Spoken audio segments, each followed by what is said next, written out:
কিছু ঘিরা থাকতো, একটা বস্তা দেওয়া থাকতো, একটা পাইপ খাড়া করা থাকতো, এটা তো অবহেলা ভাই, তাহলে আমাদের সমস্যাটা হইতো না ভাই। আজকে আমার বাচ্চা গেছে ভাই, আরো কারো তো যাইতে পারতো ভাই, আরো তো বড় ক্ষতি হইতে পারতো ভাই।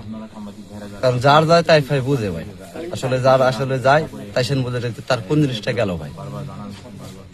একটু যদি একটা নিশানা থাকতো, একটা ইয়ে রাখতো, এই সমস্যাটা হইতো না। আপনি চান কি এই ঘটনার পর আপনি চান কি? আমি চাই ভাই এটার একটা তদন্ত হোক, এটার বিচার হোক, এটাই আমি চাই। আপনি তো বাবা, আপনার বুকটা আমি খালি বাবা। হয়ে গেল। আমি বাবা, আপনার বুকটা খালি সম্পদ হয়ে গেল। হারাইছি ভাই, আমি তো বড় সম্পদ হারাইছি। কার ফোন? বলতে দেন।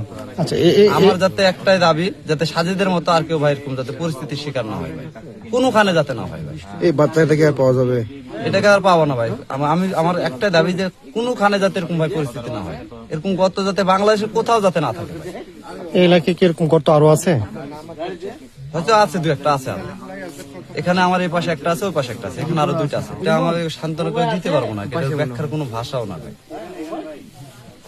একমাত্র তাদের গাফলতি অবহেলার জন্য আমার এই ক্ষতিটা আজকে ভাই।